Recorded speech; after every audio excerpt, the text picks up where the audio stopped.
రంగారెడ్డి జిల్లా చేవేళ్ల నియోజకవర్గంలోని షాబాద్లో బీఆర్ఎస్ రైతు దీక్ష కొనసాగుతోంది. ప్రస్తుతం కేటీఆర్ మాట్లాడుతున్నారు.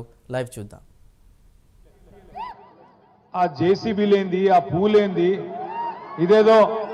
ఇదేదో ఈ మోసకారి కాంగ్రెస్ ప్రభుత్వాన్ని మళ్ళా ఓడగొట్టి చేవేళ్లలో మళ్ళా గులాబీ జెండా ఎగిరేసి ఖచ్చితంగా మళ్ళీ కేసీఆర్ గారు తిరిగి ముఖ్యమంత్రి అయినంత గొప్పగా ఈరోజు స్వాగతం పలికిన మా తమ్ముడు యువ నాయకుడు పట్నం అవినాష్ రెడ్డి గారికి, అదేవిధంగా తమ్ముడు శుభప్రద్ పటేల్ గారికి, కొడంగల్ రైతుల తరఫున 37 రోజుల పాటు జైలు జీవితం గడిపిన కొడంగల్ కు మళ్ళీ తిరిగి తప్పకుండా రేవంత్ రెడ్డిని ఓడగొట్టి తిరిగి కాబోయే ఎమ్మెల్యే అన్న పట్నం నరేందర్ రెడ్డి గారు, అదే మాదిరిగా వేదిక పైన ఉన్న నాయకులు పేరు పేరున ఎవలోల పేర్లు అయితే నేను చెప్పలేదు, మండల పార్టీ అధ్యక్షుడు నరసింహరావు గాని ఇంకెవలోల పేర్లు చెప్పలేదో మీరు మనసులనే తిట్టుకోవాలి, బయట తిట్టొద్దని కోరుతూ మా తమ్ముడు శాసన మండలి సభ్యుడు నవీన్ కుమార్ రెడ్డి గారు, అదేవిధంగా వేదిక ముందున్న ఓపికగా కూర్చున్న మా అక్క చెల్లెన్లు, మా అన్న తమ్ముళ్ళు, హైదరాబాద్కి వెళ్ళి ప్రత్యేకంగా వచ్చిన మా పత్రికా మిత్రులు,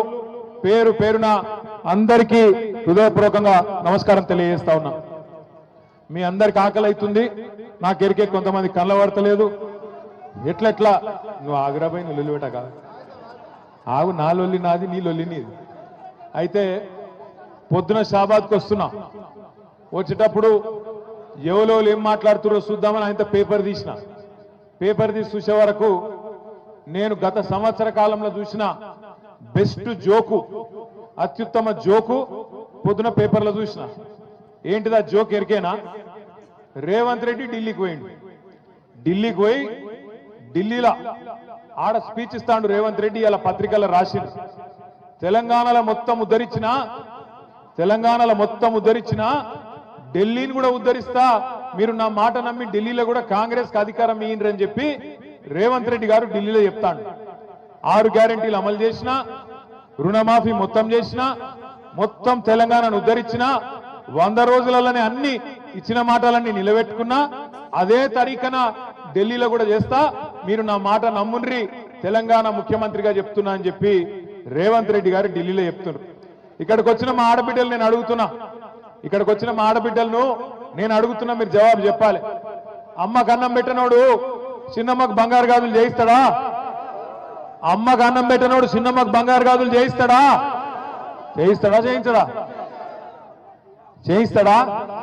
చేయించాడు. కూట్ల రాయి తీయనోడు ఏట్ల రాయి తీస్తాడా? తెలంగాణను ఉద్ధరించినోడంటే ఢిల్లీలో ఉద్ధరిస్తాడా? పోయి అబద్ధాలు చెప్పొచ్చు నా ముఖ్యమంత్రి అంటాడు.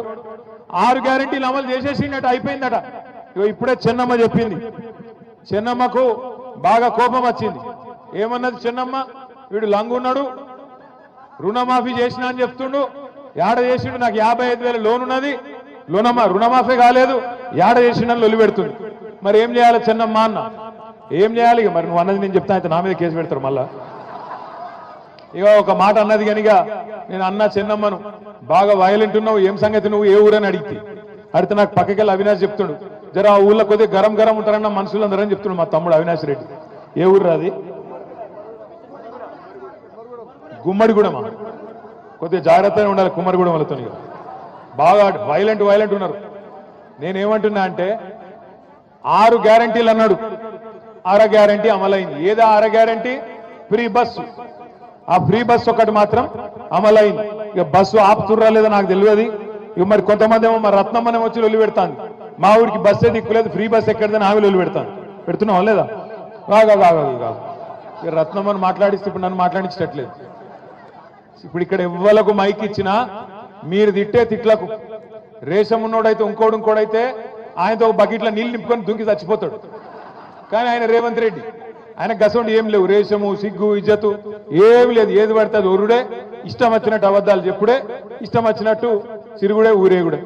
నేను ఒక్క మాట అడుగుతున్నా, ఊళ్ళే ఎవరైనా ఒక మాట ఇస్తే లేదా ఏమైనా బాకిస్తే వాడు తిరిగి ఇవ్వకపోతే మనం కేసు పెడతాం. ఏం కేసు పెడతాం? 420 కేసు పెడతాం.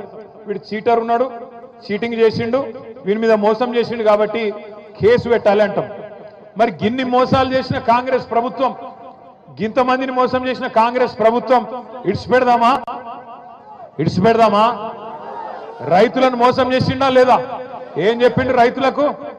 ఎంబడ ఉరుకుండ్రి, ఎంబడ ఊరి కేసీఆర్ గారు 1,00,000 రూపాయలు రుణమాఫీ చేసినా, ఆ 1,00,000 మీకు వచ్చినా మీరు ఎంబడ